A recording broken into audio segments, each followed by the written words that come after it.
Durante el gobierno de Manuel Ávila Camacho, que fue de 1940 a 1946, México experimentó un largo periodo de estabilidad política y desarrollo económico sostenido que duraría hasta 1968.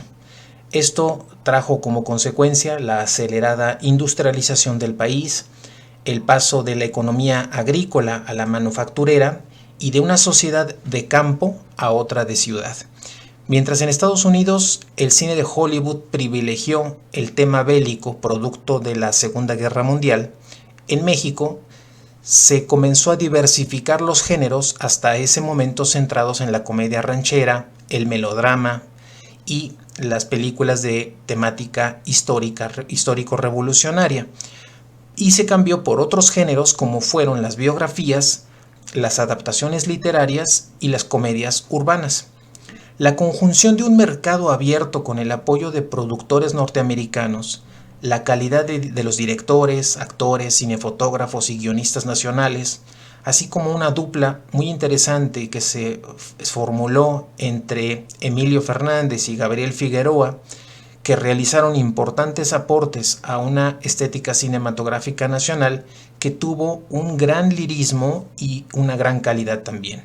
En este periodo, Fernando de Fuentes realiza películas como El Jefe Máximo en 1940, Creo en Dios en 1941 y La Gallina Cloaca en 1942. En particular, la película Así se quiere en Jalisco de 1942 fue la primera película mexicana a color. La obra cuenta la historia de Lupe Rosales, interpretado por María Elena Márquez, que, debido a una deuda, se ve obligada a trabajar como ama de llaves para el dueño del rancho Santa Rosa, Luis Alcántara, interpretado por Carlos López Moctezuma, quien está enamorado de ella. Sin embargo, Lupe se enamora de Juan Ramón, interpretado por Jorge Negrete, por lo que el dueño del rancho hará todo lo posible por separarlos y convertir a Lupe en su esposa. Otro filme destacado es Doña Bárbara de 1943, basada en la novela homónima de Rómulo Gallegos. Vean aquí cómo la idea de adaptar obras literarias al cine fue una beta que empezó a explorar el cine nacional cuando Estados Unidos estaba realizando sobre todo películas de corte bélico para legitimar su presencia en la Segunda Guerra Mundial.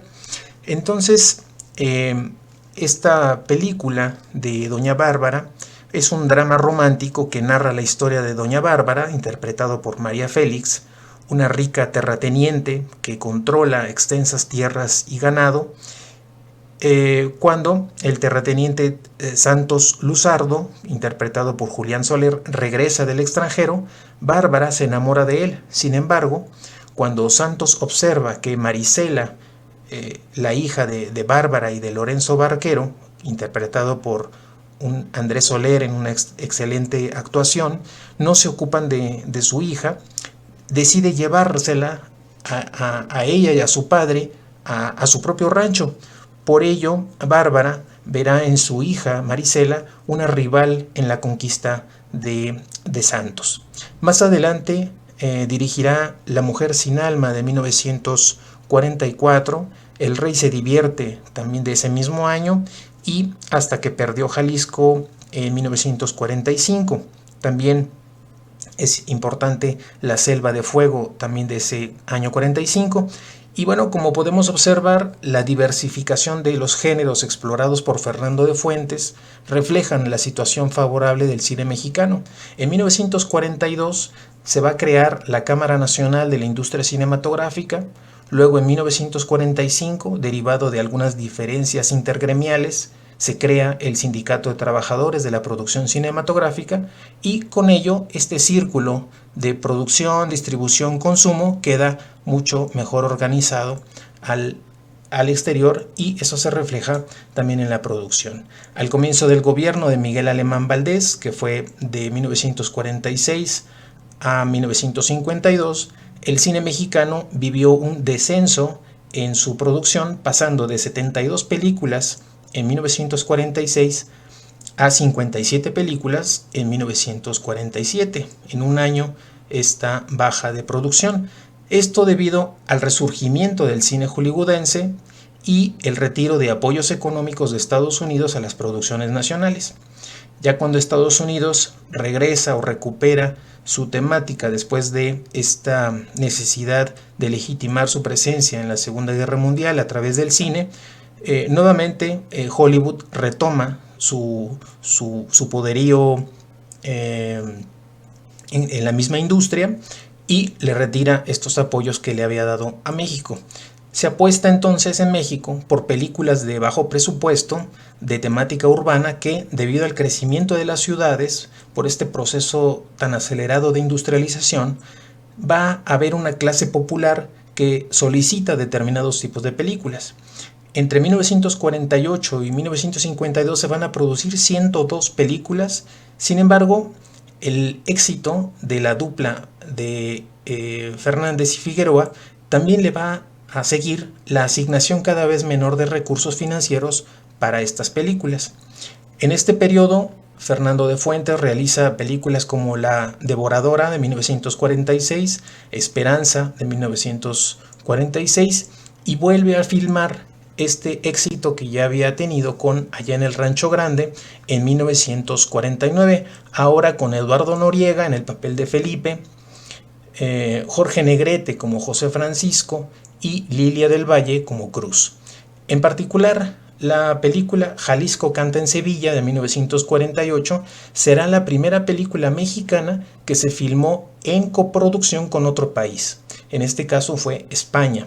Se trata de un melodrama que cuenta la historia de un charro mexicano llamado Ignacio Mendoza, aquí interpretado por Jorge Negrete, y su ayudante, que, arruinados por el juego, van a llegar a Sevilla, en España, para cobrar una herencia. Le seguirán otras películas como Hipólito el de Santa de 1950 y Crimen y Castigo de 1951. Aquí es importante mencionar la película Los hijos de María Morales de 1952. Esta es una comedia que narra la historia de dos hermanos, José Morales, interpretado por Pedro Infante, y Luis Morales, interpretado por Antonio Badú. Aquí estos hermanos son parranderos, jugadores, mujeriegos, llevan una vida alejada de las responsabilidades hasta que un enamoramiento los hace cambiar de forma de vida. Es una comedia de Fernando de Fuentes. Los últimos años de su carrera coinciden con el gobierno de Adolfo Ruiz Cortines, que fue del 52 al 58, y durante este periodo dirige ya sus últimas películas: Canción de Cuna en el 53 y Tres citas con el destino de 1954, que fue su última película. Así, Fernando de Fuentes muere en la Ciudad de México el 4 de julio de 1958. Sin duda, la obra cinematográfica de Fernando de Fuentes fue fundamental para la consolidación de la industria del cine en México.